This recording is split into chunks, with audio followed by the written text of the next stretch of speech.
My name is Joaquin Rivera, and I'm a barber from Phoenix, Arizona. When Yellowstone erupted on July 15th, 2024, it triggered a volcanic winter that froze the world in 48 hours. Snow fell in the desert, temperatures plummeted to deadly levels, and civilization collapsed overnight. I had to transform my barbershop into a fortress, use my straight razors as weapons, and make impossible choices about who lived and who died. These are the first 48 hours of the Ice Age apocalypse, and how 15 strangers became my family when the world ended. Before we start the video, let us know what country you are tuning in from in the comment section below. Perhaps we will make a story there. Let's begin. My barbershop has been in my family for 3 generations. My grandfather opened Rivera's Cuts in 1967, when Phoenix was still small enough that everyone knew everyone. My father took over in the 80s, and then it became mine in 2015. Every morning for the past 9 years, I've unlocked that same front door, flipped the barber pole switch, and prepared for another day of cutting hair and listening to people's problems. That's what barbers do, you know. We're not just hair cutters. We're counselors, mediators, and sometimes the only person someone talks to all week. July 15th, 2024 started like any other Tuesday. I remember because Mrs. Chen always came in on Tuesdays for her trim. She'd been coming to my family's shop since before I was born, first to my grandfather, then my father, and now me. At 83 years old, she was particular about her routine. Always arrived at 9:30 sharp, always asked for the same cut, and always paid with exact change from this little coin purse she kept in her handbag. But that Tuesday morning, something was different. I was sweeping up from the previous day when I saw her walking down the street toward my shop. It was supposed to hit 115 degrees that day, typical Phoenix summer weather, but Mrs. Chen was wearing a thick winter coat. Not just a light jacket, mind you, but a heavy wool coat with a scarf wrapped around her neck. In July, in Arizona, I always kept my grandfather's emergency kit under the register. 3 generations of Riveras, and I was about to find out why he called it essential. My grandfather survived the Korean War before opening this shop, and he always said you never know when ordinary life might require extraordinary measures. Inside that metal box were basic medical supplies, a battery-powered radio, some cash, and a collection of straight razors that had been passed down through our family. I'd never thought much about it until that morning when I found myself checking to make sure it was still there. Mrs. Chen pushed through the front door and I could see her breath. Her breath. In Phoenix. In July. The air conditioning in my shop was working fine, but somehow the temperature felt wrong. Not just cool, but cold in a way that seemed to seep through the walls. She settled into my chair without her usual small talk, and I could see her hands shaking as she removed her scarf. Not the tremor that sometimes comes with age, but the kind of shaking that comes from deep, bone-penetrating cold. She looked at me in the mirror and her eyes held something I'd never seen before. Fear. Real, primal fear. "Joke, Mijo, you watching the news?" she asked, her voice barely above a whisper. I clicked on the small television mounted in the corner, the same spot where my grandfather had hung his first barber's license. The same corner where my father had watched the Challenger explosion while giving haircuts to half the neighborhood. That little television had witnessed decades of history, but nothing like what we were about to see. The news was showing footage from Yellowstone National Park, but it didn't look like the Yellowstone I remembered from family trips as a kid. Instead of the familiar geysers and hot springs, there was this massive plume of ash and smoke rising into the sky like some kind of volcanic mushroom cloud. The ground was cracked open in places, bleeding fire and molten rock into the air. The reporter was standing maybe a mile away, but even from that distance, you could feel the raw power of what was happening. Scientists estimate the ash cloud will reach the East Coast within 48 hours. The reporter was saying, her voice barely audible over the rumbling in the background. Temperatures are expected to drop significantly as sunlight becomes blocked by volcanic debris, Officials are calling this the largest eruption in recorded history. Old-timers like Mrs. Chen, they feel things in their bones. I should have listened closer when she said the earth felt angry. She'd been talking about strange animal behavior for weeks. Dogs acting nervous for no reason, birds flying in wrong directions, even the desert wildlife seeming agitated. I chalked it up to the usual summer heat making everything irritable, but Mrs. Chen had lived through enough to recognize when nature was trying to warn us about something. The television screen went black. Not just my TV, but I could see through my shop windows that every building on the block had lost power simultaneously. The air conditioning stopped humming, the refrigerator in my break room went silent, and suddenly the only sounds were Mrs. Chen's nervous breathing and the distant rumble that seemed to be coming from everywhere and nowhere at once. Phoenix's power grid had always been fragile during summer months. Millions of people cranking their air conditioners against 100-degree heat put enormous strain on the electrical system. But this wasn't a normal brownout. This was complete system failure, the kind that happens when demand exceeds capacity by orders of magnitude. People all across the city were probably turning up their thermostats as temperatures started dropping in ways that made no sense. Mrs. Chen looked at me in the mirror, her reflection ghostly in the dim light filtering through my shop windows. "What do we do now, Joke?" Before I could answer, I noticed something impossible happening outside. White flakes were beginning to fall from the sky. Not dust or ash, but actual snow. Fat, heavy snowflakes settling on palm trees and saguaro cacti like nature had completely forgotten what part of the world this was supposed to be. In Phoenix, in July, snow that shouldn't exist, couldn't exist, but was happening anyway. I set down my scissors, the same German steel ones my father had taught me to use when I was 12 years old. Those scissors had cut thousands of heads of hair, had been part of countless conversations about everything from politics to family problems to neighborhood gossip. Now, they felt inadequate for whatever was coming next. "We keep cutting hair," I told Mrs. Chen, reaching for my battery-powered clippers. "People are going to need to look human while the world ends." I had no idea how right I was, or how wrong. The battery-powered radio in my emergency kit crackled to life when I turned it on. Emergency broadcasts were coming through on multiple stations, all saying variations of the same thing. The Yellowstone eruption was unprecedented. Ash clouds were spreading faster than predicted. Temperatures were dropping rapidly across the western United States. People were advised to stay indoors, conserve heat, and wait for further instructions. Mrs. Chen was my first customer that day, but she wouldn't be my last. By 10 o'clock, despite the power outage and increasingly strange weather, people started showing up at my shop. Not for haircuts, though. They came because Rivera's Cuts had always been the kind of place where neighbors gathered when something big was happening. During elections, during disasters, during neighborhood crises, people naturally drifted to my shop because it felt safe and familiar. Tommy Martinez showed up first. He wasn't what you'd call a regular customer, but he lived in the apartment complex 2 blocks over, and I'd cut his hair a few times when he needed to look presentable for court dates or job interviews. Tommy had spent time in prison, done his share of stupid things when he was younger, but he'd been trying to go straight for the past couple years. He had that street-smart awareness that comes from growing up hard, and I could see in his eyes that he understood something serious was happening. "Joke man, you got power?" he asked, already knowing the answer. "No, nobody does. What's it looking like out there?" Tommy glanced toward the window where snow was still falling, accumulating on surfaces that had never seen snow in recorded history. "Cars are sliding all over the place. People don't know how to drive in this stuff.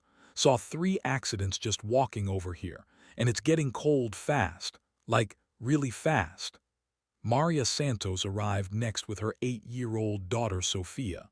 Maria cleaned houses in the wealthy neighborhoods north of downtown, and Sophia was one of those bright kids who always said hello when they walked past my shop on their way to the bus stop.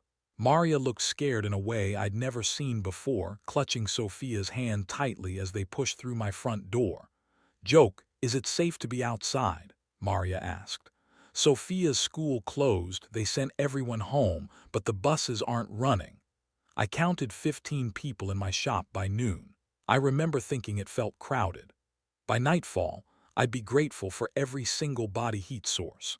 The group included Mrs. Chen, Tommy, Maria, and Sophia, an elderly man named Jim who lived alone in the house behind my shop, a young couple named David and Lisa who'd been walking to lunch when the power went out, and several others who'd simply found themselves seeking shelter and information. The temperature outside had dropped 30 degrees in 4 hours.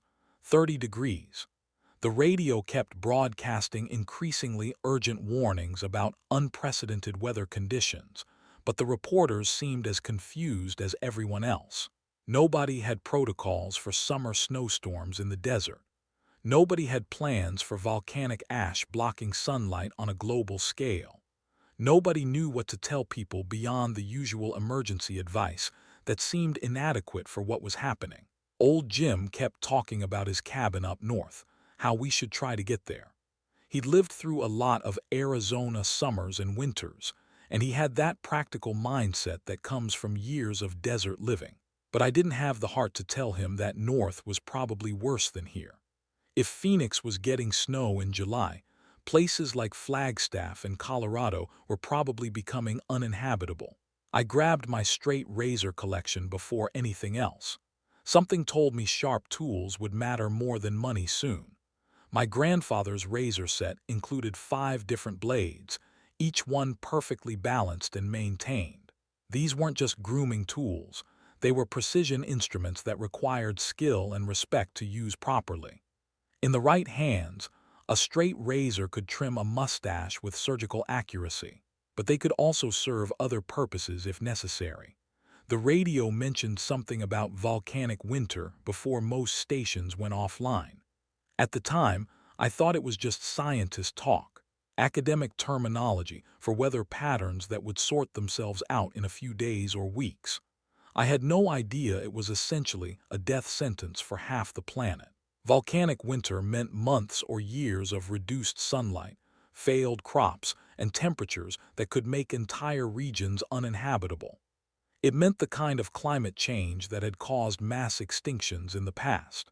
By afternoon, it became clear that this wasn't a temporary emergency. The snow wasn't melting, even with ground temperatures that should have made that impossible. Radio reports from other cities painted an increasingly dire picture. Las Vegas was experiencing blizzard conditions. Los Angeles had declared a state of emergency. Phoenix Sky Harbor Airport had closed indefinitely after several planes were damaged by hail and ice accumulation. Tommy kept checking the locks every 30 minutes, said his instincts kept him alive on the streets. I told him to relax, but I started checking them too. There was something in his behavior that reminded me of animals before earthquakes, that heightened awareness that comes from years of watching for danger. Tommy had survived situations where being alert meant the difference between life and death, and his paranoia was starting to make sense. The first person I saw freeze to death was an elderly homeless man who'd been seeking shelter behind the dumpster in the alley next to my shop. I'd seen him around the neighborhood for months, usually gave him a few dollars when our paths crossed, but I'd never learned his name. When Tommy found his body, the man's skin had turned blue and his fingers were locked in position like he'd been trying to write something in the snow. That's when it hit me that we weren't waiting for rescue or recovery. We were in survival mode, and nobody was coming to save us. The government emergency services that usually responded to disasters were probably overwhelmed beyond their capacity to function. Local police and fire departments were likely dealing with thousands of similar situations across the city. We were on our own, and the longer this continued, the more on our own we were going to be. Maria whispered that we couldn't save everyone. She was right, but I wasn't ready to accept that yet. The idea that we'd have to choose who lived and who died, who got shelter and who stayed outside, went against everything I'd been raised to believe. My grandfather always said the shop was for everyone, regardless of their ability to pay or their status in the community. Rich or poor, citizen or immigrant, everyone was welcome as long as they treated others with respect. But Maria understood something I was still learning. In survival situations, resources become finite very quickly. Food that might last one person a week would last 8 people a day. Heat that could keep a small space comfortable might not be enough to prevent hypothermia in a larger group. Every person we helped increased the chances that we might not be able to help anyone, including ourselves. I locked the front door for the first time in 20 years. Something told me the next person through that door might not be looking for a haircut. The lock was old and simple, not designed for security so much as privacy. My shop had always been the kind of place where people felt safe, where neighborhood problems got discussed and resolved through conversation rather than confrontation. But the world outside was changing rapidly, and I was starting to understand that the social contracts we'd all lived by might not apply anymore. The reporter mentioned temporary emergency shelters downtown before most radio stations went offline. We never heard about those shelters again. Either they'd been overwhelmed by demand, or they'd become unsafe, or they'd simply failed to function in conditions nobody had prepared for. Government emergency planning typically focused on short-term disasters like hurricanes or earthquakes, events that might last days or weeks but would eventually return to normal. Nobody had protocols for the complete restructuring of climate and civilization. I kept thinking about my father's stories from the Vietnam War, how soldiers became family when the world went crazy. He'd never talked much about the combat, but he often mentioned how quickly strangers could become closer than brothers when survival depended on trusting each other completely, how shared danger created bonds that lasted lifetimes, and how ordinary people could do extraordinary things when everything familiar disappeared. By evening, the temperature had dropped to 40 degrees. 40 degrees in Phoenix in July. The propane space heater I kept for winter mornings was struggling to keep the shop warm enough for the 15 people now sheltering inside. Everyone was sharing body heat, sitting close together on the bench seating and folding chairs I'd arranged in a rough circle around the heater. The radio reports that were still coming through painted a picture of global catastrophe. European cities were experiencing unprecedented cold snaps. Asian governments were declaring martial law as food distribution systems collapsed. South American countries were reporting crop failures on massive scales. This wasn't just an American problem or even a North American problem. This was planetary. Sophia asked her mother why it was snowing in summer, and Maria didn't have an answer that wouldn't terrify an 8-year-old child. How do you explain to a kid that the world as they knew it might be ending? How do you maintain hope and stability when every hour brings news that makes the situation seem more desperate? I found myself listening to how the adults in my shop were handling these conversations, because their children were watching and learning how to process catastrophe.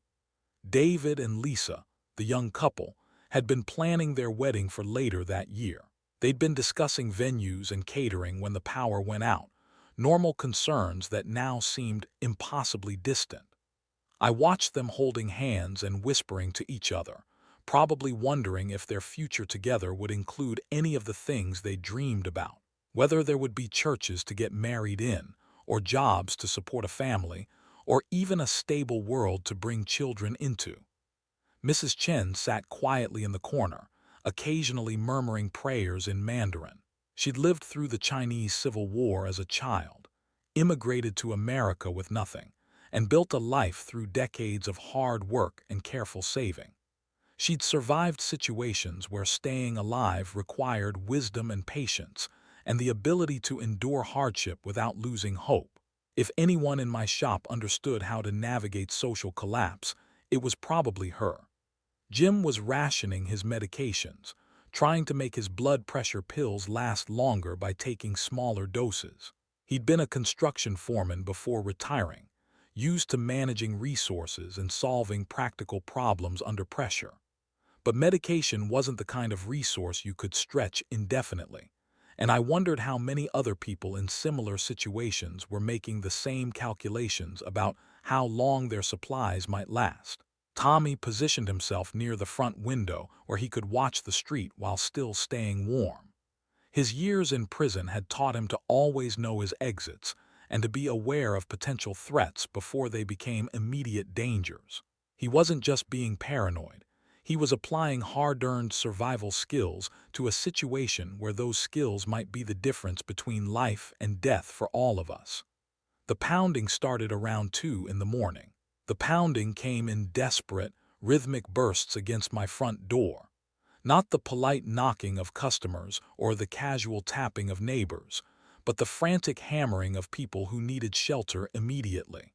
Through the frosted glass, I could make out the shapes of at least 4 people huddled together on my doorstep, their breath visible in the frigid air. Tommy was already on his feet, positioning himself between the door and the rest of our group.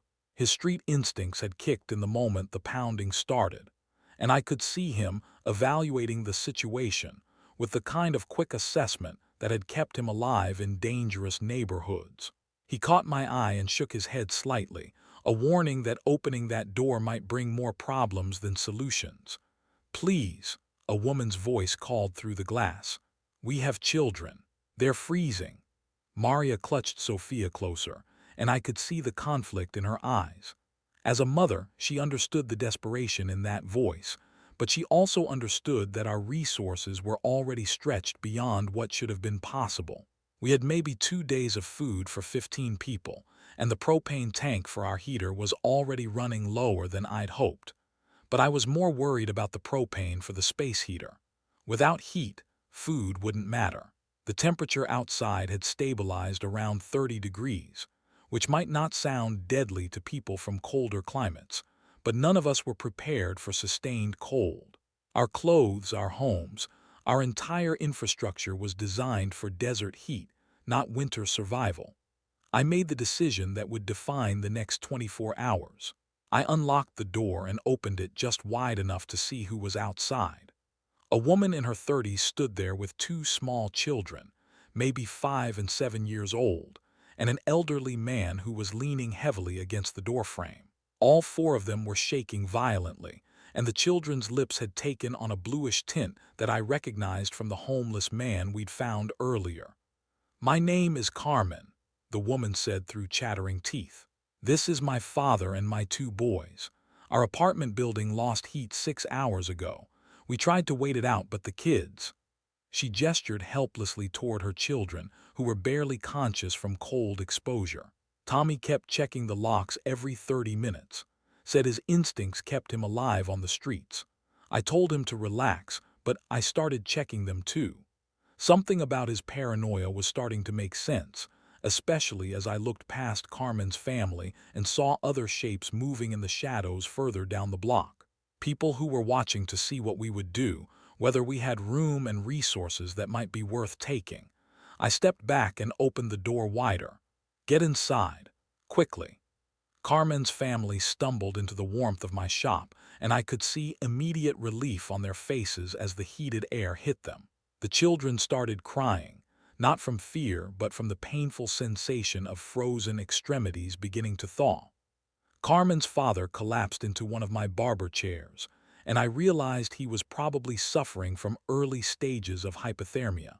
Our group had grown from 15 to 19 people in the span of 30 seconds. 19 people sharing resources that had been marginal for 15. I did the math in my head and didn't like the results, but I also knew that turning away a family with small children wasn't something I could live with, assuming any of us lived through this at all. Mrs. Chen immediately began organizing the newcomers, helping Carmen get her children settled near the heater, and finding extra clothing from the lost and found box I kept behind the register. Her experience surviving hardship was showing itself in practical ways, and I was grateful to have someone who understood how to manage resources during crisis situations. Jim started rationing his blood pressure medications more severely, and I realized that medical supplies were going to become a critical issue very quickly. Carmen's father was showing signs of frostbite on his fingers and toes, and we had basic first aid supplies, but nothing designed for treating cold-related injuries. My straight razor skills included some basic knowledge of wound care from years of dealing with nicks and cuts, but frostbite was beyond anything I'd ever had to handle. The radio was still broadcasting intermittently, and the news was getting worse by the hour. Phoenix Sky Harbor Airport wasn't just closed, it was completely non-functional. Ice had damaged the runways and grounded planes, and the terminal building had lost heating and power. Thousands of travelers were stranded in conditions nobody had planned for. More importantly, the radio mentioned that emergency services were no longer responding to individual calls for help. Police, fire departments, and paramedics were operating from centralized locations only, focusing on large-scale rescue operations rather than individual emergencies. That meant we were truly on our own, and anyone expecting government assistance was going to be disappointed. Tommy began making regular checks of our perimeter, looking out the windows and occasionally stepping outside briefly to assess what was happening on the street. His reconnaissance was revealing concerning patterns. Other buildings were dark and cold, suggesting that people were either evacuating or dying in place. But there were also signs of movement, groups of people traveling together, and sometimes stopping to examine buildings like mine that still showed signs of warmth and habitation. "There are people out there watching us," Tommy reported during one of his checks. "Different groups, staying in the shadows, but they're keeping track of who's got heat and lights." David and Lisa had stopped talking about their wedding plans and started discussing more immediate concerns. David had worked in construction before the economy tanked, and he understood building systems well enough to help me assess our heating situation.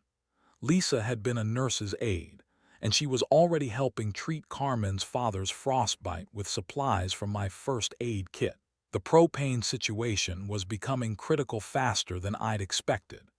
The space heater was working overtime to maintain temperature for 19 people in a building that wasn't insulated for this kind of cold. At our current consumption rate, we had maybe 18 hours of heat left, assuming we could maintain our current temperature. If the outside temperature dropped further, or if we had to accommodate more people, that timeline would shrink rapidly. Maria whispered that we couldn't save everyone.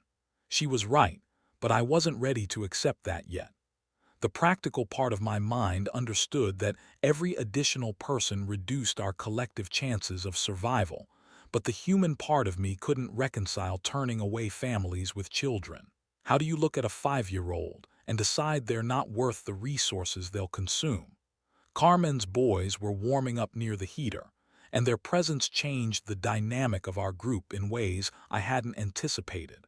Adults can endure discomfort and uncertainty with the understanding that circumstances might improve, but children need more immediate reassurance. They need to believe that the adults around them have control over the situation, even when that's clearly not the case. Sophia had found playmates in Carmen's boys, and watching the 3 children interact gave everyone a psychological boost that was probably worth more than the resources they consumed. Hope is its own kind of fuel, and seeing kids adapt to extraordinary circumstances with resilience reminded all of us that survival was possible. But children also require more calories to maintain body temperature, and they're more vulnerable to dehydration and hypothermia. Every decision about food rationing or heat distribution had to account for their needs first, which meant the adults would have to endure more discomfort to ensure the kids survived. Old Jim was sharing stories about Arizona winters from decades past, trying to provide historical context that might help us understand what we were facing. He'd lived through cold snaps and unusual weather before, but nothing that compared to current conditions. His stories were meant to be reassuring, but they actually highlighted how unprecedented our situation was. The woman Carmen had said the men weren't her family, just people she'd met while running. I should have asked more questions about that, but at the time I was focused on the immediate medical needs of her father and children. Looking back, I realized that information about other groups and their behavior patterns might have been crucial for understanding what threats we were facing. Tommy's security checks were revealing increasing activity outside. People weren't just moving randomly anymore. They were organizing into groups and conducting what looked like systematic searches of buildings. Some groups appeared to be families or neighbors helping each other, but others seemed more predatory, evaluating locations for resources rather than seeking mutual aid. The temperature inside our shop had stabilized around 55 degrees, which was warm enough to prevent hypothermia, but cold enough that everyone needed to stay bundled in whatever clothing and blankets we could find. We'd arranged sleeping areas using Barber chairs, benches, and floor space, with families grouped together and single adults filling in gaps around the heater. Mrs. Chen appointed herself as quartermaster for our food supplies, organizing what we had and creating a rationing system that would extend our resources as long as possible. Her wartime experience was showing itself in practical knowledge about nutrition during scarcity and the psychology of managing group resources without creating internal conflict. I taught Maria how to hold a razor properly. She was a quick learner, too quick maybe, like she'd been preparing for violence her whole life. The straight razor instruction had started as a practical matter because more people needed to know how to handle the tools that might become essential for protection or emergency medical care. But Maria's aptitude suggested she understood that our situation might require capabilities beyond grooming and first aid. Carmen's father was recovering from his initial hypothermia, but his frostbite was more serious than we'd initially realized. Several of his toes were showing signs of tissue damage that might require amputation if we couldn't get proper medical treatment. Lisa was doing everything possible with our limited supplies, but she was honest about the fact that his injuries needed professional care we couldn't provide. The radio broadcasts were becoming less frequent and more fragmented. Stations were going offline as their backup power systems failed or their personnel abandoned their posts. The information we were getting painted a picture of complete infrastructure collapse across the western United States, with similar reports coming from other parts of the world. European cities were experiencing unprecedented cold snaps that were overwhelming their heating systems, despite being better prepared for winter weather than we were. Asian governments were declaring martial law as food distribution systems collapsed under the weight of transportation failures and panic buying. South American countries were reporting crop failures that would affect global food supplies for years to come. David had found a battery-powered radio in one of the neighboring businesses when we were scavenging for supplies, and the international news was confirming that this wasn't a regional or even national emergency. This was a global catastrophe that was simultaneously affecting every continent, every major city, and every aspect of human civilization. We started hearing gunshots in the distance, not hunting shots or target practice, but the rapid kind. The kind that meant people were fighting people. The sounds were sporadic at first, scattered incidents that might have been domestic disputes or isolated conflicts. But by evening, the gunfire was becoming more frequent and more organized, suggesting that violence was spreading as competition for resources intensified. Tommy's street experience was helping him interpret these sounds and what they meant for our security situation. Gang conflicts had patterns and rhythms that he recognized, but this was different. This was the sound of social order breaking down completely, of desperate people taking whatever they needed from whoever had it. I gave my coat to the kids first. Mrs. Chen said I was being noble, but I knew if the children died, the adults would give up too. Child mortality would destroy group morale faster than any other single factor, and maintaining hope was becoming as important as maintaining body temperature for our long-term survival. Carmen shared more details about her journey to our shop, and the information was troubling. She'd encountered multiple groups of people who were no longer following normal social conventions. Some were helpful and cooperative, sharing information and resources with strangers. But others were territorial and aggressive, treating anyone outside their immediate group as competition for limited supplies. Her original group had included 8 people when they left their apartment building, but they'd lost track of others during their travels across the city. Some had simply wandered off in confusion or panic, but others had been separated deliberately when they encountered groups that weren't willing to share resources with additional people. Lisa's medical training was becoming increasingly valuable as our group dealt with cold-related injuries and the stress-related health problems that come with survival situations. She was monitoring everyone for signs of hypothermia, dehydration, and psychological breakdown. But she was also honest about the limitations of what she could accomplish without proper equipment and medications. Jim's construction experience was helping us understand our building's limitations and potential improvements.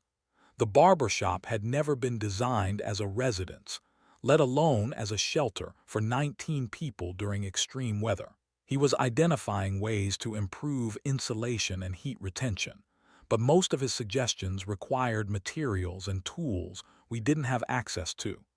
Sophia was adapting to the situation with the resilience that children often show during crises, but she was also asking questions that were difficult to answer honestly. She wanted to know when they could go home, when school would start again, when things would return to normal. Maria was struggling to provide reassurance without making promises that might not be possible to keep. The propane tank was noticeably lighter when I checked it before we settled in for the night. Our heating fuel was being consumed faster than I'd calculated, partly because of the additional people, but mostly because the outside temperature had continued dropping. Weather reports, when we could get them, suggested that temperatures might reach the teens overnight, which would put enormous strain on our heating system. Tommy came back with more than supplies during one of his reconnaissance trips to neighboring buildings. He came back with news about other groups forming around the city, some friendly, some not. His intelligence gathering was revealing that we weren't the only people who'd had the idea of turning commercial buildings into temporary shelters, but not everyone was approaching survival with the same cooperative mindset we were trying to maintain. Some groups were operating as extended families, sharing resources and making decisions collectively. Others had established strict hierarchies with leaders who controlled access to food, heat, and shelter. Still others were functioning more like gangs, taking what they needed from weaker groups and defending their territory through intimidation and violence. Carmen's information about the men who weren't her family was starting to make more sense in this context. During her journey across the city, she'd encountered people who viewed other survivors as either resources to be exploited or threats to be eliminated. The fact that she'd deliberately separated from them suggested they demonstrated behavior that made her fear for her family's safety. Mrs. Chen was sharing stories about survival during wartime, and her experiences provided perspective that was both encouraging and sobering. She'd lived through situations where normal social structures had completely broken down, where ordinary people had to make extraordinary adaptations to stay alive. Her stories emphasized the importance of maintaining group cohesion and shared purpose, but they also included examples of how quickly cooperation could turn into conflict when resources became critically scarce. David and Lisa were discussing contingency plans for what would happen if our current shelter became unsustainable.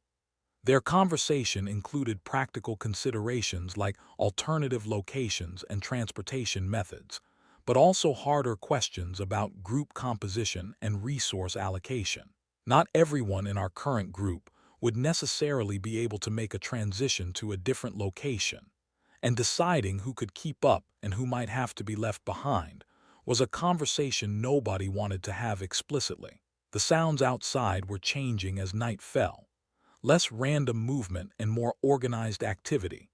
Groups of people were traveling with specific purposes, and some of them were stopping to examine buildings like ours that showed signs of habitation. Tommy's security assessments were revealing that we were probably being watched and evaluated by people who might be considering whether our resources were worth taking by force. Maria's boys were adjusting to sleeping in strange surroundings with surprising adaptability, but they were also asking questions about their father, who hadn't been with them when they arrived at our shop. Carmen had avoided discussing what happened to him, and I was beginning to suspect that separation from family members was becoming a common experience as people made difficult decisions about group composition and survival priorities. Lisa was rationing her nursing supplies as carefully as we were rationing food, but she was also teaching other group members basic medical skills that might become necessary if our situation continued deteriorating. Her instruction included wound care, infection prevention, and recognizing symptoms of serious conditions that might require group decisions about resource allocation. Jim was positioning himself as our strategic planner, using his construction management experience to help organize work assignments and resource management. His military experience from decades past was also relevant for understanding how to maintain group discipline and decision-making processes under stress. But he was also the oldest member of our group, and his physical limitations were becoming apparent as our situation required more manual labor and physical endurance. The radio had mentioned temporary emergency shelters downtown before most stations went offline. We never heard about those shelters again, which suggested that government disaster response was either completely overwhelmed or had ceased functioning entirely. The absence of official information and assistance meant that groups like ours were making decisions in complete isolation, without coordination or support from any larger organizational structure. By midnight, it became clear that we were facing our first major test of group cohesion and decision-making. The pounding on our door returned, but this time it wasn't a family seeking shelter. This time the pounding was different, aggressive, demanding. The rhythm wasn't desperate like Carmen's family had been, but calculated and intimidating. Through the frosted glass of my front door, I could see multiple figures, and they weren't huddled together for warmth like people seeking shelter. They were spread out, positioned like they were ready for confrontation. "Open up," a man's voice called through the door. "We know you got heat in there. We got people freezing out here." Tommy was already moving toward the back of the shop, checking the rear exit that led to the alley behind my building. His paranoia about security was proving justified, and I could see him evaluating escape routes and defensive positions with the kind of tactical thinking that comes from years of dangerous situations. I reached for my straight razor case for the first time since this started. My hands remembered the weight of those blades, even if I'd never used them for anything but shaving. The German steel felt different in my grip now, heavier somehow, as if the tools themselves understood that their purpose might be changing. Our group had instinctively moved away from the windows and door, clustering around the heater in the center of the shop. Carmen was holding her boys close, and I could see Maria doing the same with Sophia. Mrs. Chen had positioned herself where she could see both the front and back of the shop, her wartime instincts kicking in as she assessed our tactical situation. "How many people you got in there?" the voice continued. "We just need some warm space for the night. We ain't looking for trouble." But everything about their approach suggested trouble was exactly what they were looking for. The spacing of their shadows, the tone of voice, the way they'd approached our building indicated this wasn't a family seeking shelter. This was a group that had decided to take what they needed rather than ask for it. Jim whispered that we should try negotiating, offering some supplies in exchange for them moving on to another location. His construction management experience included dealing with difficult subcontractors and union disputes, situations where finding common ground was usually possible if both sides were willing to compromise. But Tommy shook his head immediately. "These ain't people you negotiate with," he said quietly. "I recognize the pattern. They're testing us, seeing how we respond, figuring out if we're easy targets or if we're going to be problems. David had moved to a position where he could see out the side window, and his report wasn't encouraging. There's at least 6 of them, maybe more staying back where I can't see. They're not dressed like they've been wandering around looking for help. They've got better gear than most of the people we've seen. Lisa was already preparing for potential injuries, organizing our limited medical supplies and mentally rehearsing trauma care procedures she'd learned during her nursing training. The fact that she was preparing for violence told me that she'd reached the same conclusion Tommy had about the nature of this confrontation. I made my way to the front door but stayed well back from the glass. "We're full up in here," I called out. "Barely enough space and heat for the people we already got, but there's other buildings on this block that might work for shelter." "No, that ain't how this works," the voice responded, and I could hear multiple footsteps as more people positioned themselves around my building. "We checked those other buildings. They're cold and dark. You got the only working heat for blocks, and we got kids out here who need it." The mention of children was meant to create moral pressure, but something about the way he said it felt wrong. Carmen had arrived with genuine desperation, focused entirely on getting her family to safety. These people were using children as leverage in what was clearly becoming a confrontation rather than a rescue situation. Tommy had found something during his reconnaissance trips that he hadn't mentioned until now. The pawn shop next door had a basement that connected to the alley system behind our block of buildings. His street knowledge of the neighborhood was revealing escape routes and hiding places that I'd never known existed, even after years of working in this area. "Look, we don't want trouble either," I responded, trying to buy time while our group organized itself for whatever was coming next. "But we got 19 people in here already, including small kids and elderly folks. Adding more people is going to put everyone at risk." 19 people. There was a pause, and I could hear muffled conversation outside as they processed that information. Our group size was larger than they'd expected, which might make us either more formidable or more valuable as a target, depending on their intentions. Carmen moved closer to me and whispered something that made my blood run cold. "I know that voice. Those are some of the men from my original group, the ones I told you weren't my family." She deliberately separated from these people during her journey across the city, which meant she'd seen them do something that made her fear for her family's safety. The fact that they'd tracked her to our location suggested they weren't just randomly searching for shelter, but specifically looking for her or the resources she represented. Mrs. Chen was watching our group's reaction to this development, and I could see her making the same calculation I was. If Carmen's former traveling companions had found us, they probably knew exactly how many people we had, what supplies we'd gathered, and what our defensive capabilities might be. We were no longer dealing with strangers making demands, but with people who had inside information about our situation. "Carmen, you in there?" the voice outside called. "We've been looking for you. Got worried when you and the kids wandered off." The tone was friendly, almost concerned, but Carmen's reaction made it clear that concern wasn't what had motivated them to track her down. She was shaking as she held her boys, and her father was looking at the door with the kind of fear that comes from knowing exactly what certain people are capable of. Tommy positioned himself where he could watch both the front and back entrances while still staying out of sight from outside. His assessment was that this was a probing action, testing our responses and gathering information for a more serious confrontation. "They're not going away," he said quietly, "and they're not just looking for shelter." David's construction experience was helping him evaluate our building's defensive capabilities, and his conclusion wasn't encouraging. The barber shop had large windows, a glass front door, and minimal barriers between the interior and outside access points. It had been designed as a welcoming public space, not a defensive position. Lisa had moved to Carmen's father and was quietly assessing his condition.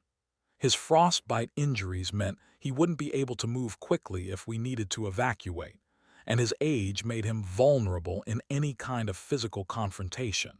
Our group included multiple people who would need assistance if this situation escalated beyond negotiation.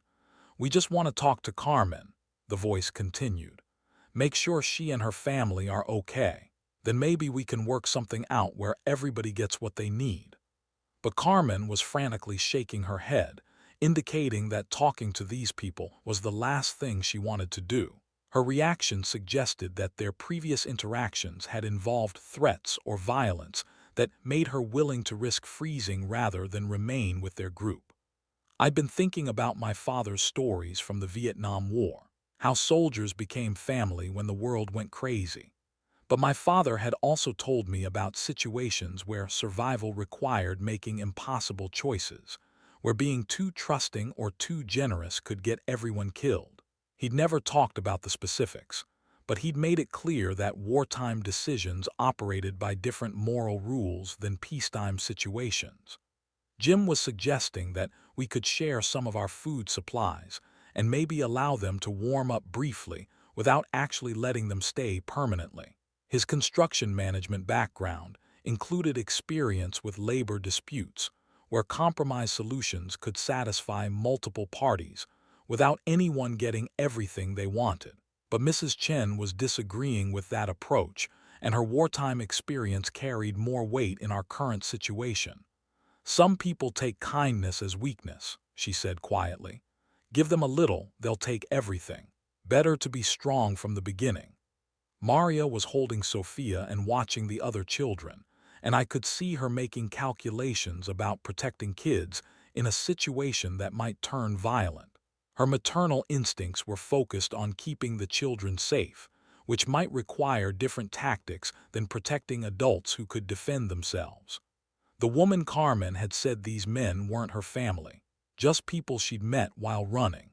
I should have asked more questions about why she'd separated from them, what she'd seen them do that made her afraid, and whether they represented a threat to other survivor groups in the area. Tommy's street experience was helping him read the tactical situation developing outside our building. The positioning of people, the timing of their approach, and the way they were conducting this confrontation suggested they'd done this before with other groups. This wasn't desperation driving them to make demands, but a deliberate strategy for acquiring resources from weaker survivors. Tell you what, I called through the door, making a decision that would define the next several hours. Carmen can talk to you through the door here, but nobody's coming inside and nobody's going outside.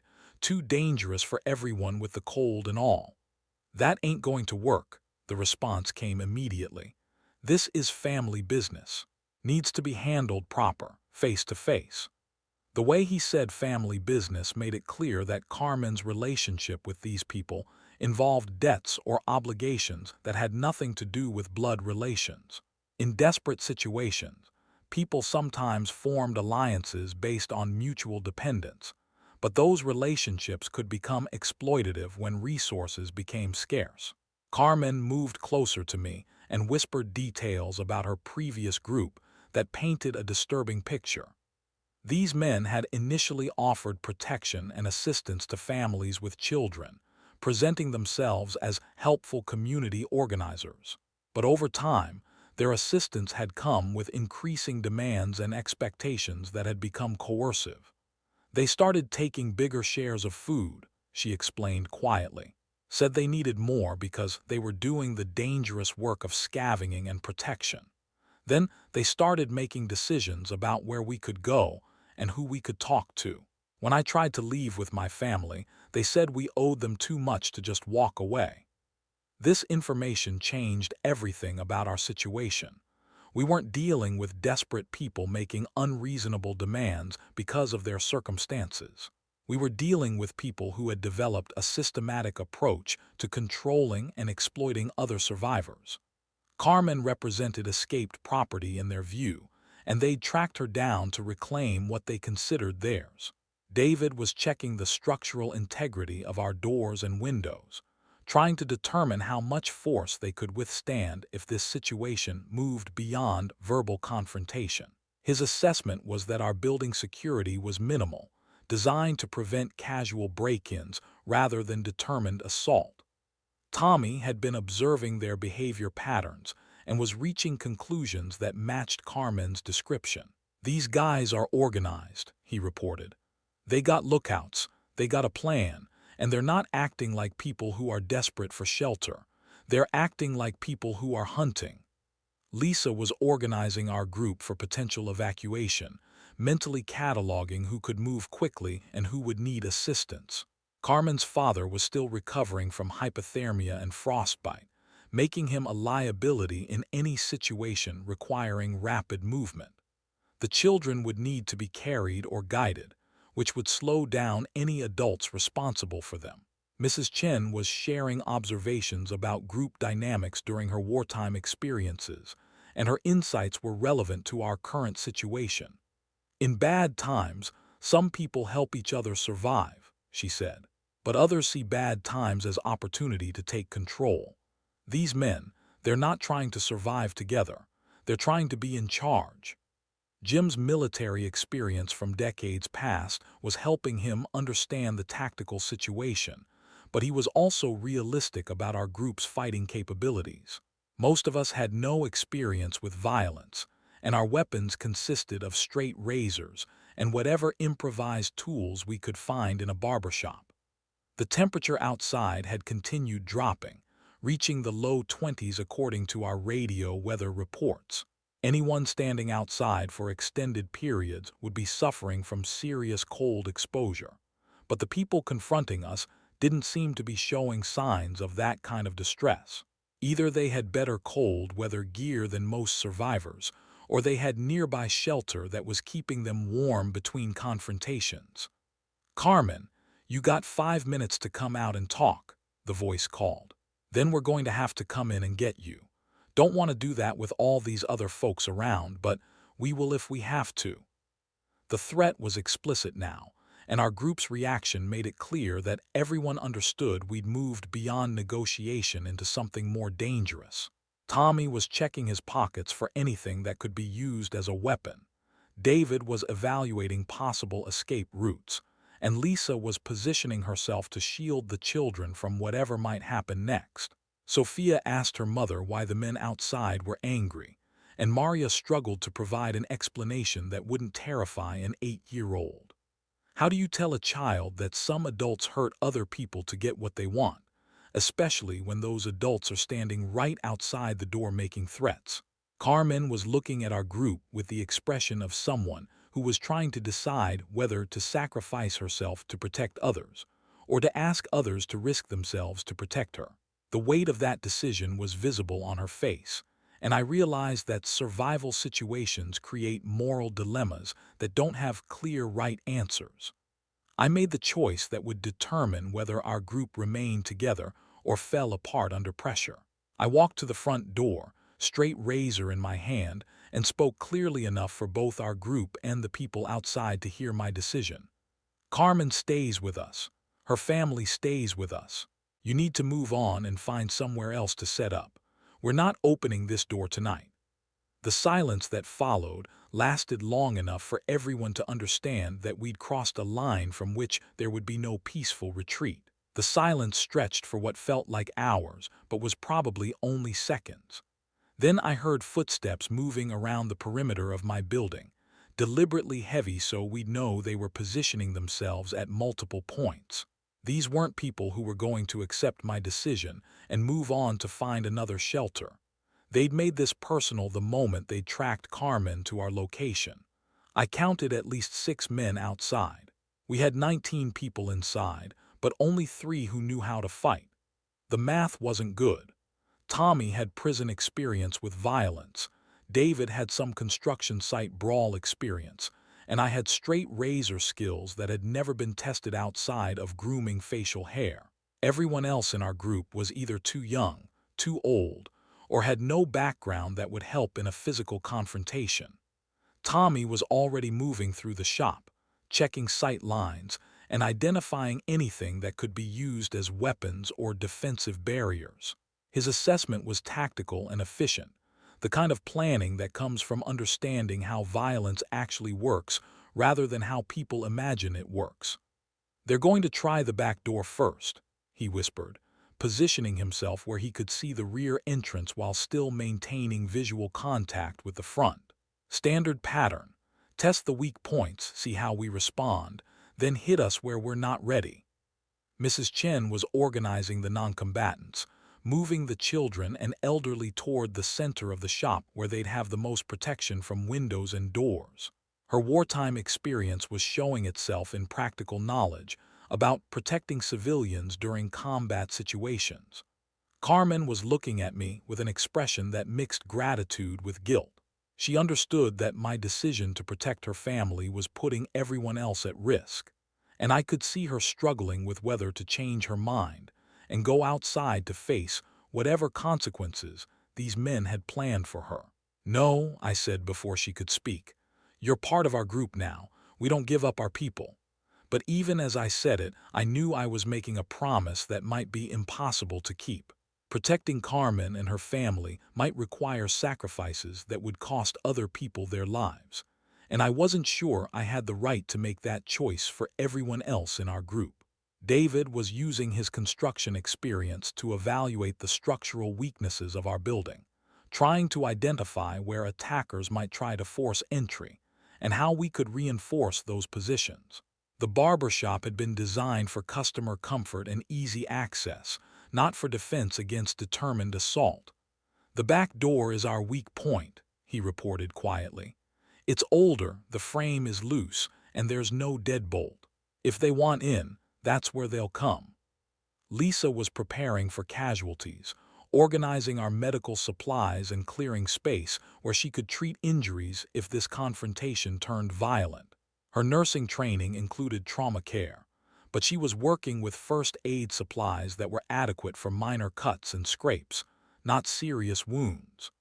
The children were picking up on the tension in the adult conversations, and Sophia was asking Maria questions that were becoming harder to answer without admitting that we might all be in serious danger. Carmen's boys were staying close to their mother, and I could see them trying to process why the adults were acting scared and angry. I remembered every war story my father told me, how good men sometimes had to do terrible things to protect their families. He'd never given me specific details about combat situations, but he'd made it clear that survival sometimes required crossing moral lines that you'd never consider crossing in normal circumstances. Jim was using his military experience from decades past to help coordinate our defensive preparations, but he was also realistic about our limitations. "Most fights are over in the first 30 seconds, he said quietly. "If we're going to make a stand, we need to be ready to act fast and decisively." The first attempt came at the back door, exactly as Tommy had predicted. We could hear someone testing the lock mechanism, trying to determine how much force would be required to break through.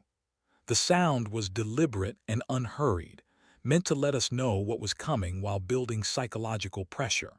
Tommy positioned himself at the rear of the shop with one of my straight razors, and I could see him mentally rehearsing the movements he'd need to make if someone came through that door. His prison experience had taught him that hesitation during violence was usually fatal, and he was preparing to act without the moral uncertainty that was affecting the rest of us.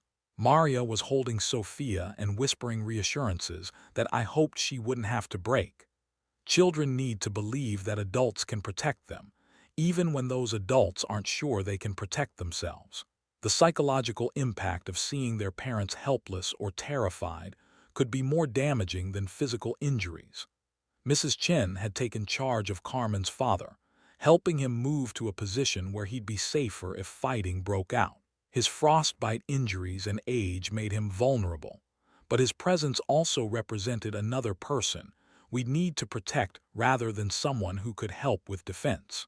The back door frame splintered with a sound that seemed impossibly loud in the confined space of my shop. Someone had kicked it with enough force to break the old wood around the lock mechanism, and I could see the door swinging open to reveal a man silhouetted against the snowy alley behind my building.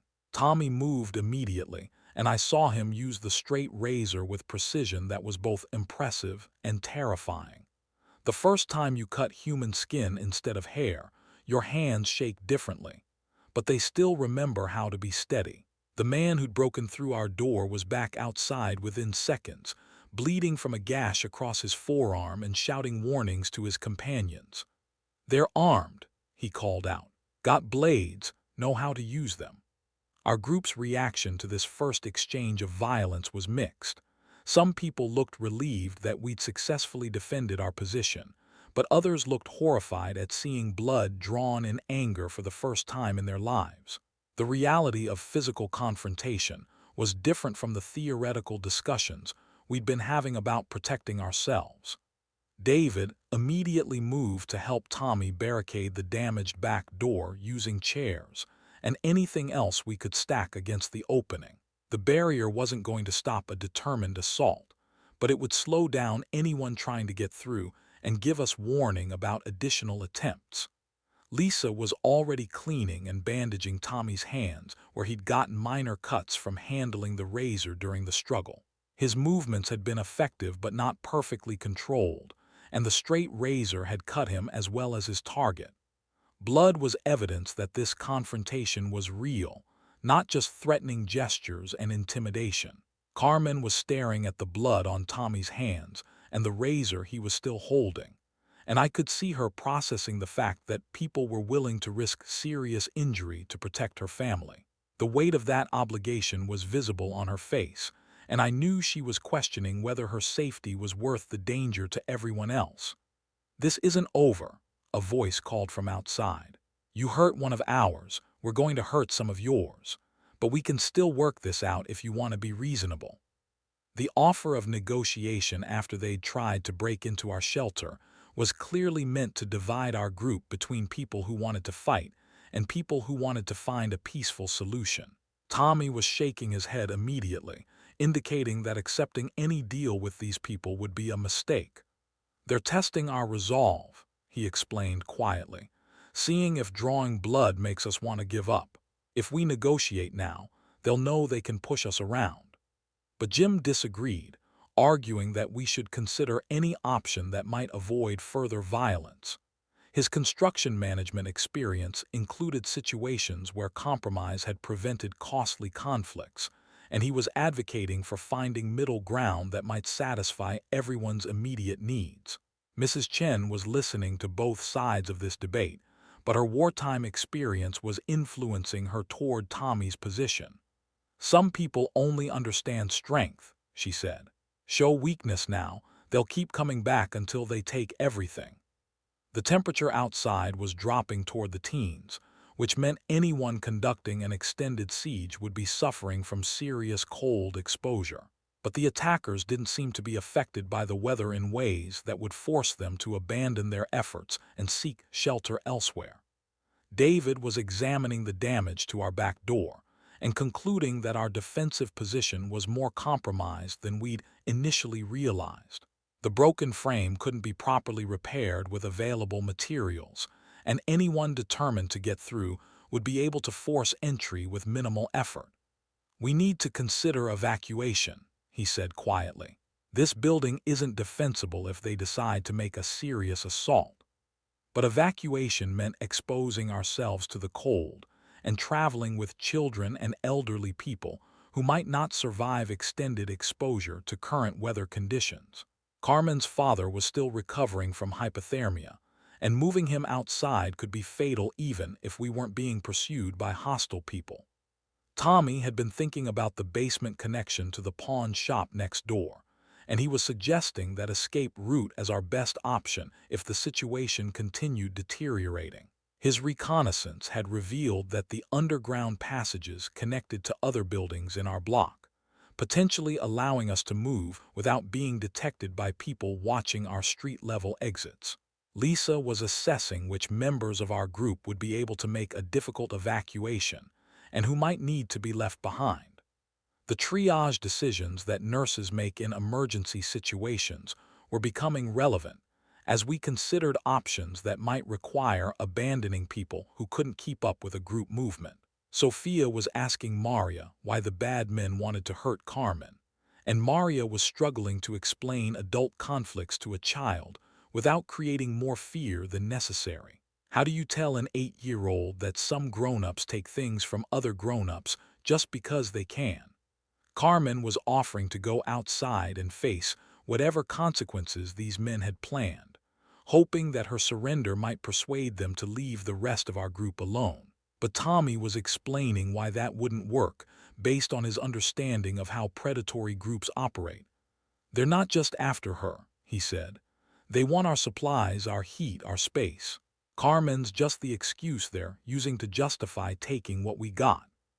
Jim was sharing stories about military tactics from his service decades ago, trying to help us understand how small groups could defend against larger forces.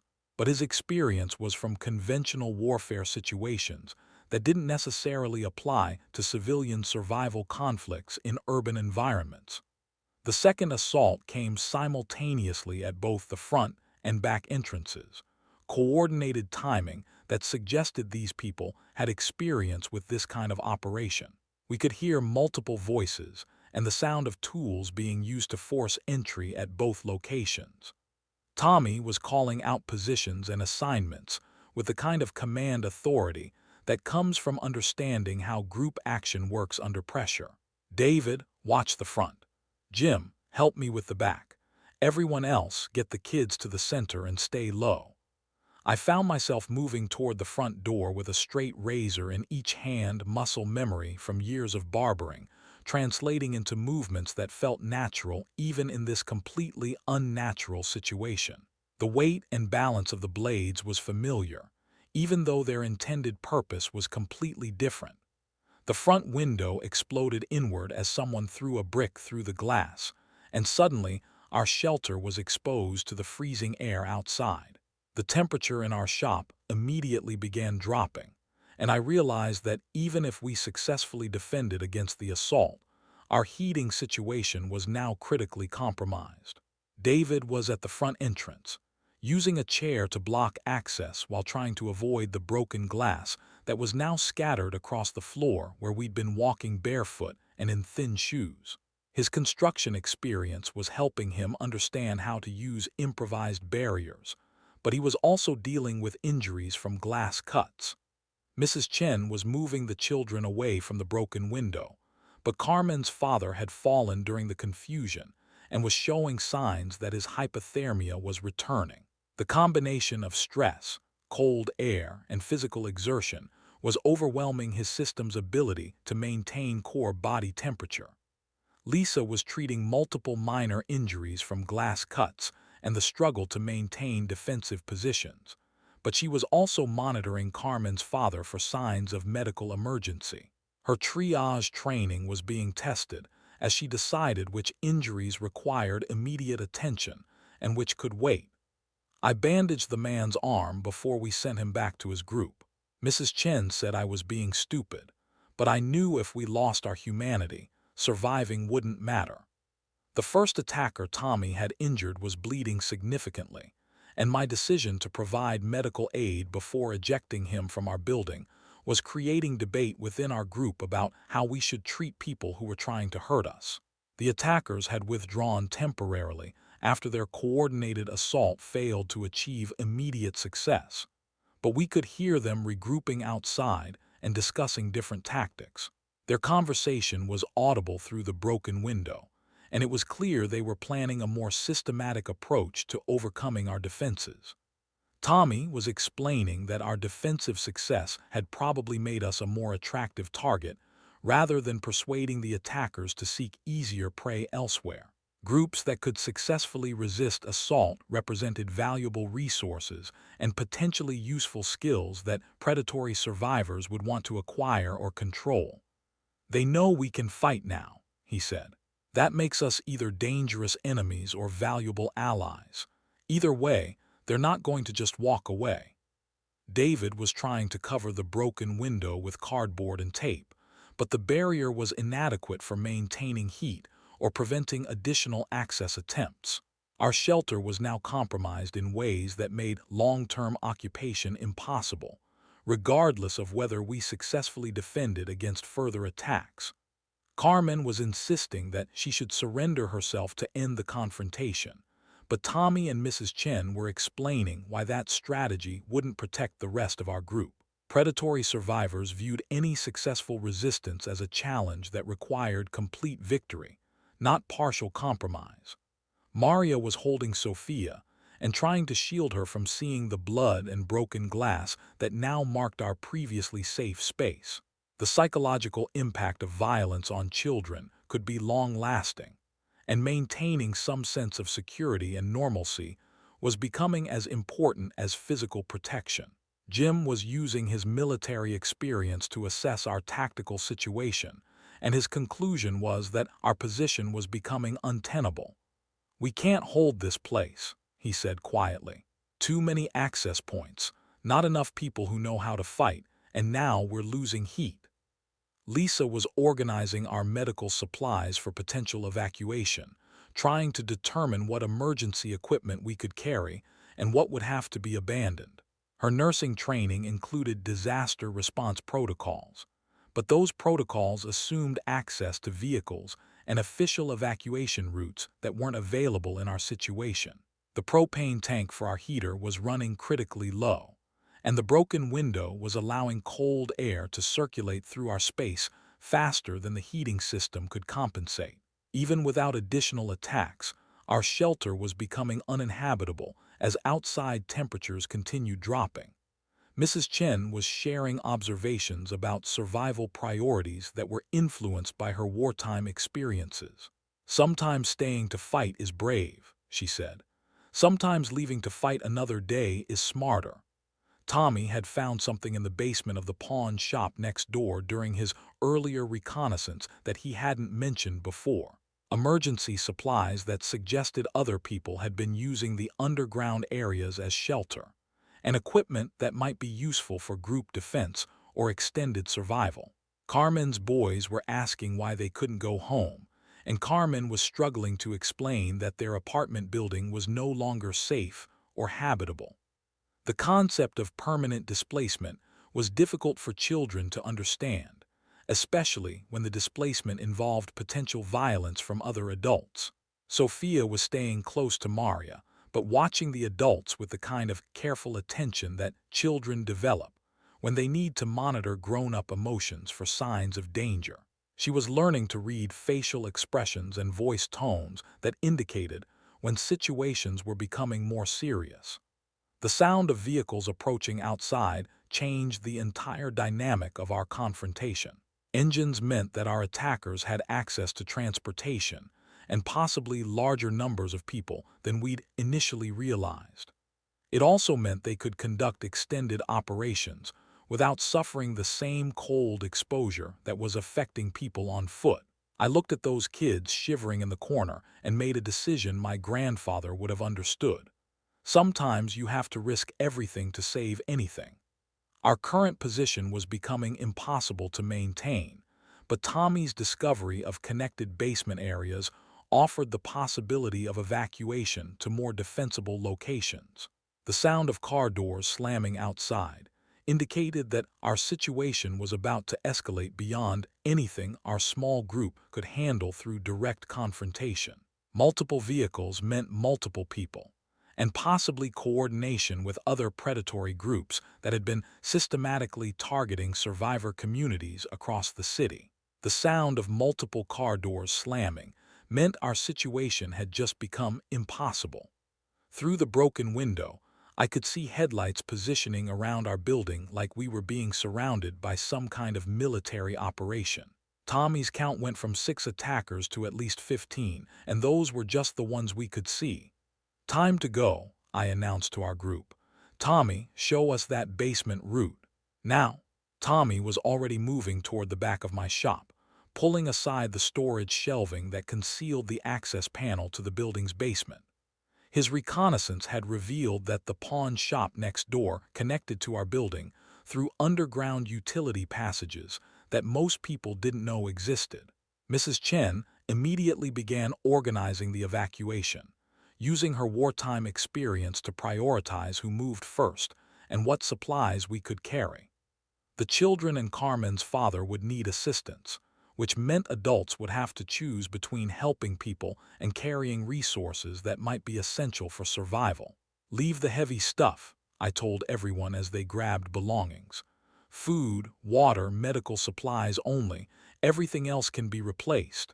But even as I said it, I was packing my straight razor collection. Those blades had already proved essential for our defense, and something told me we'd need them again before this was over. My grandfather's emergency kit was coming with us, along with the battery-powered radio that represented our only connection to information about the larger world. Carmen was helping her father move toward the basement access, but his frostbite injuries and lingering hypothermia were making him slow and unsteady.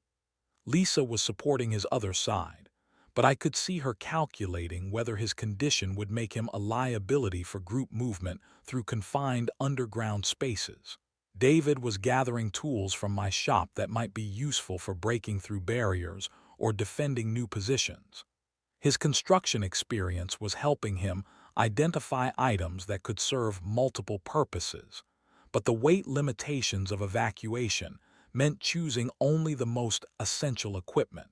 Sophia was clinging to Maria, scared by the sudden urgency of adult movements and the harsh voices outside our building.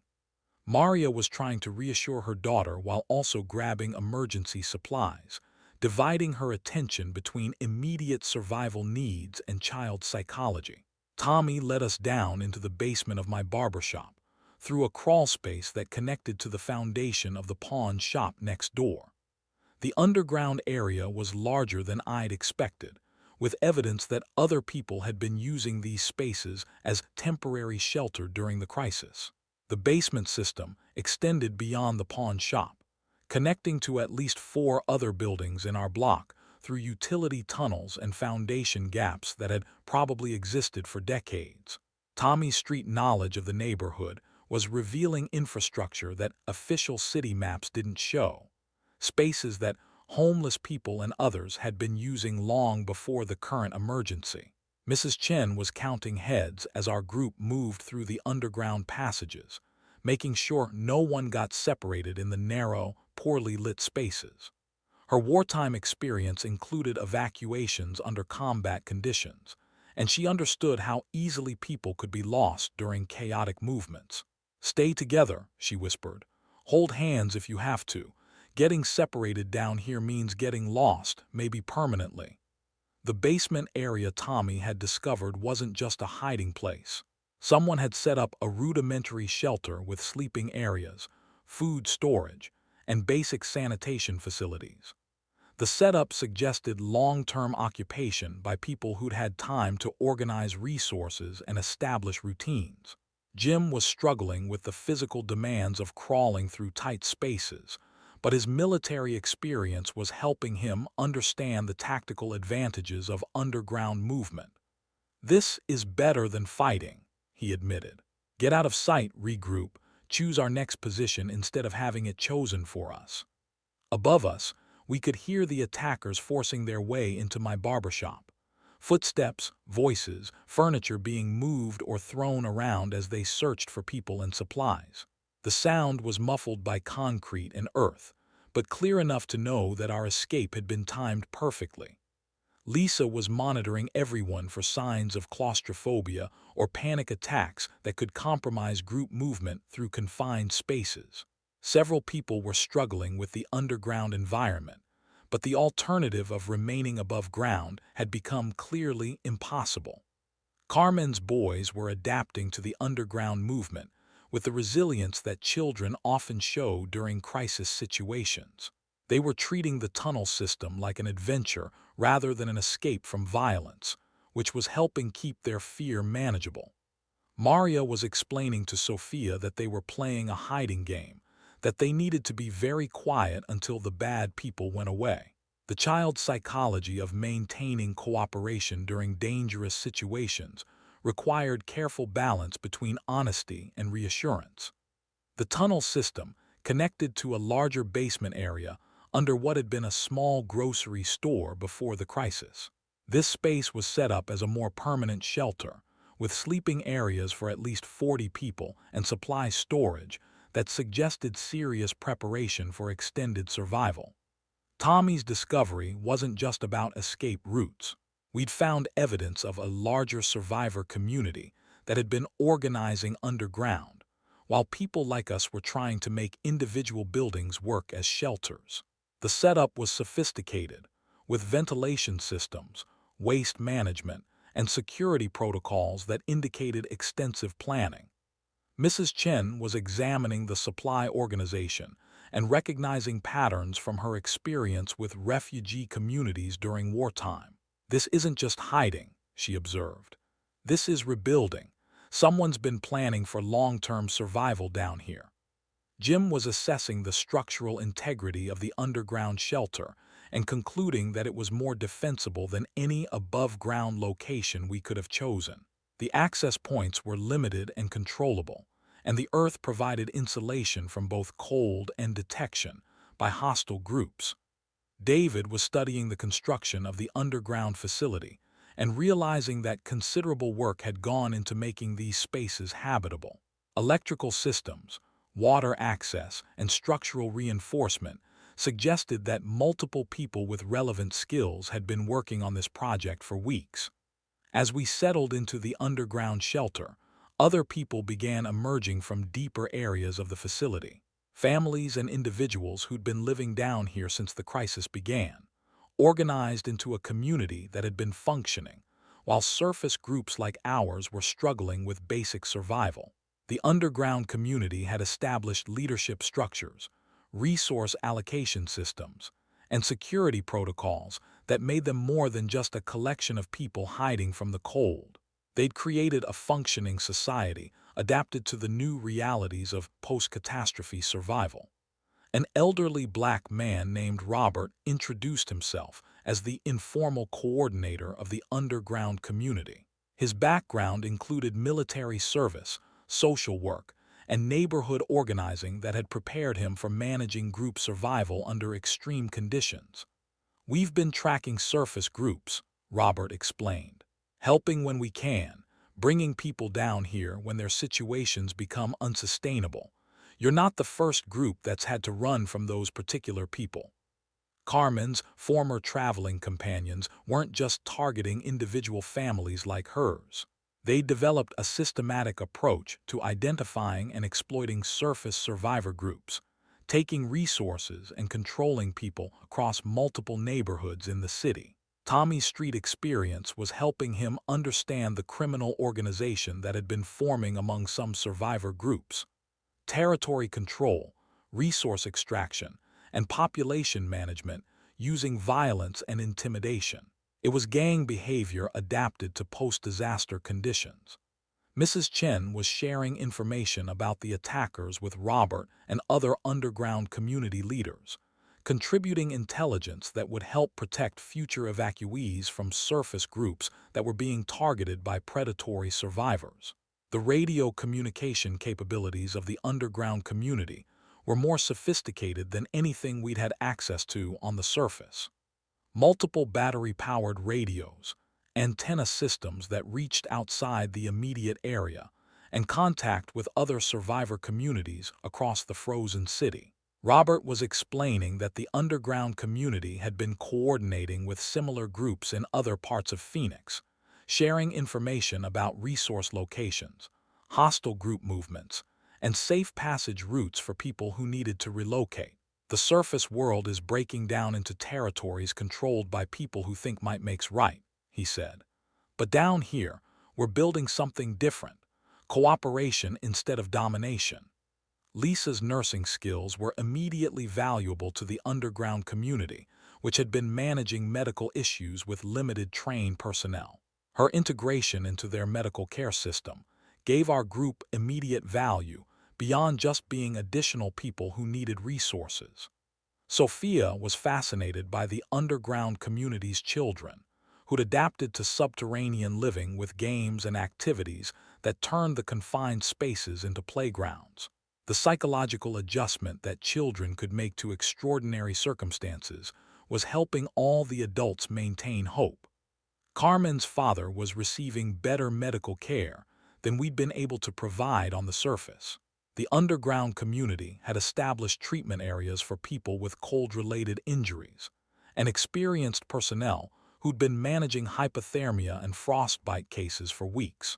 David's construction skills were needed for ongoing improvement projects in the underground facility. Ventilation enhancements, structural reinforcement, and expansion of living areas to accommodate growing numbers of surface refugees who were finding their way to underground safety.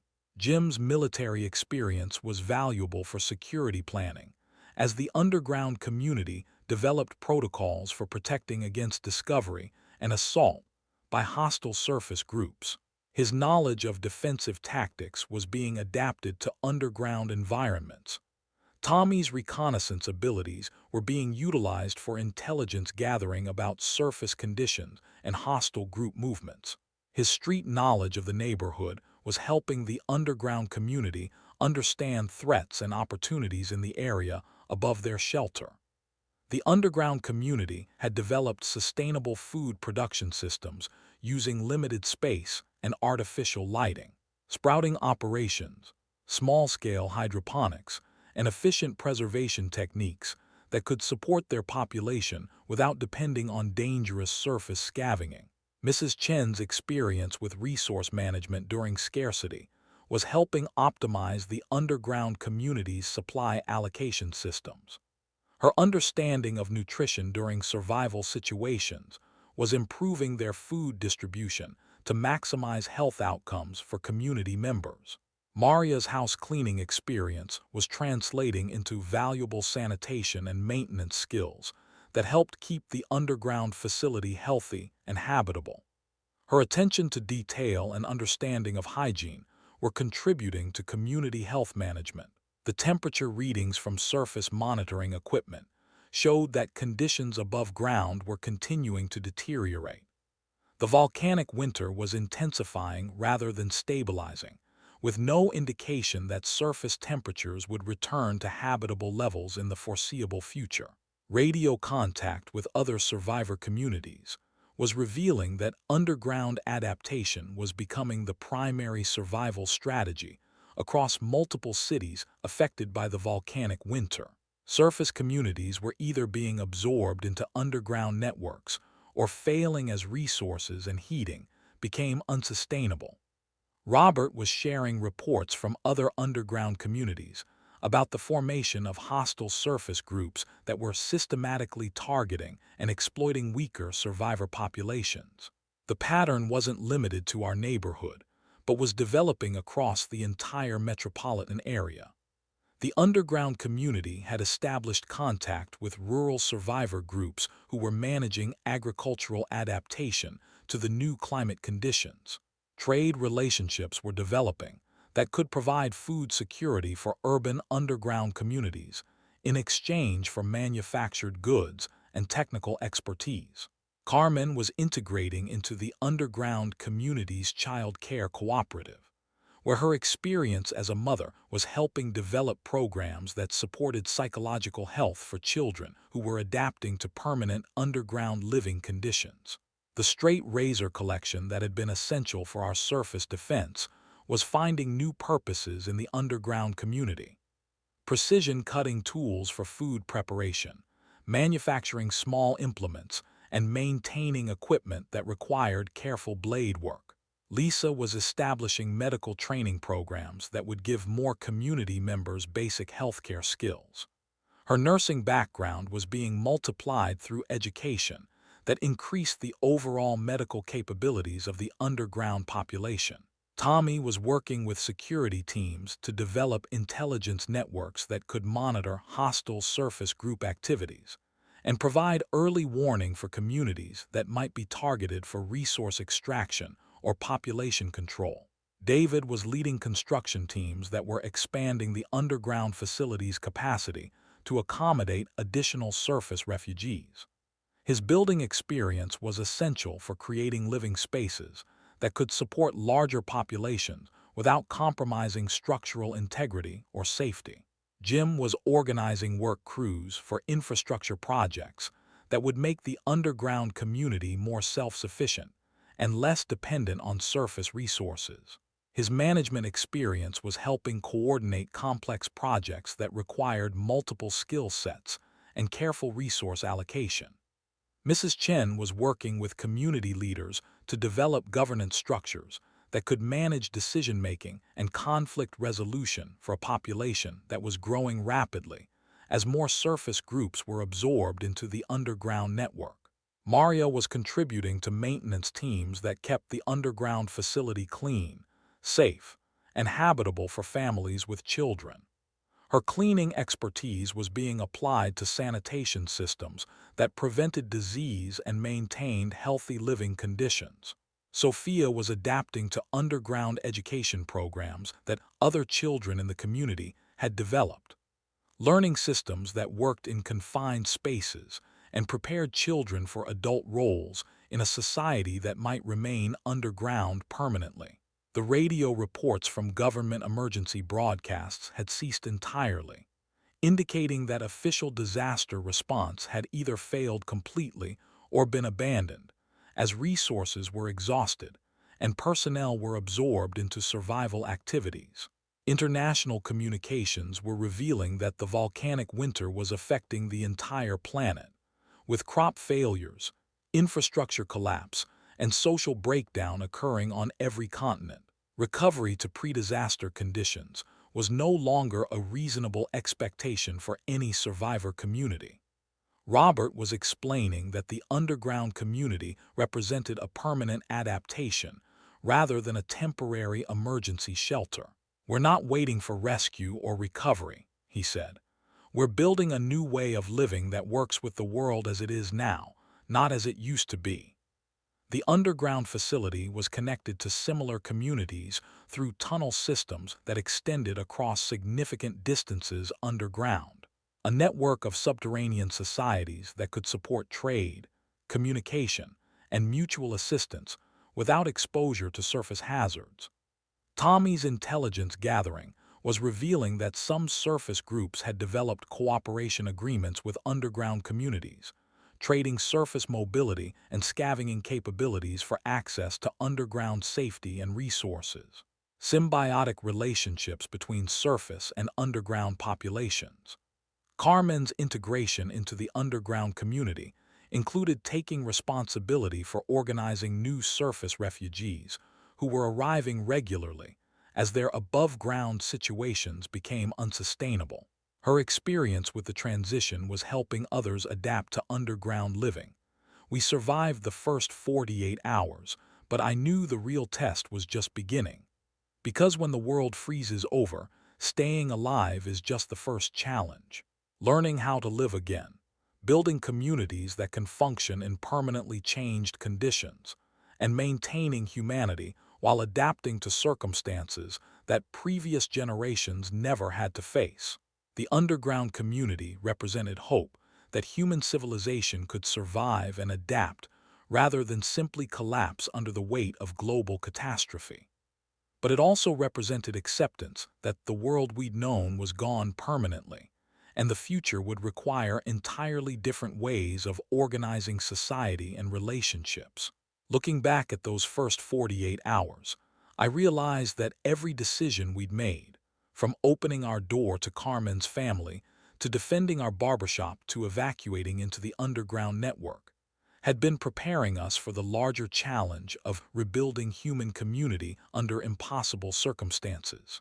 The skills that had made me a successful barber, bringing people together and helping them solve problems through conversation and cooperation, were exactly the skills that underground communities needed to function successfully.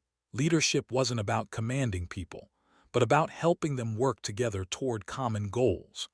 Carmen's boys were asking when they could go back to their apartment, and Carmen was learning to explain that their new home was underground, that the surface world had changed in ways that made it unsafe for families. The psychological work of helping children adapt to permanent displacement was becoming a community responsibility. Sophia was teaching other children games that worked in underground spaces, and Maria was working with other parents to develop educational programs that prepared kids for adult roles in underground society. The next generation would grow up adapted to circumstances that would have been unimaginable to their parents. Tommy's security work was expanding beyond immediate protection to include planning for long-term defense against surface threats and coordination with other underground communities for mutual assistance.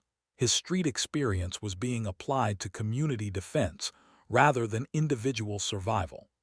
Mrs. Chen was sharing stories about survival during wartime that provided historical context for community adaptation under extreme conditions.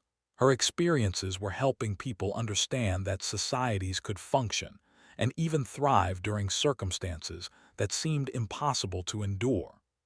The underground community was proving that human cooperation could create sustainable living conditions even when the surface world had become uninhabitable. But it was also demonstrating that such cooperation required constant work, careful resource management, and willingness to prioritize community needs over individual preferences. As I looked at our little family of survivors who had become part of a larger underground family, I realized that the hardest part wasn't the first 48 hours of crisis. It was going to be the next 48 years of building a completely different kind of human civilization.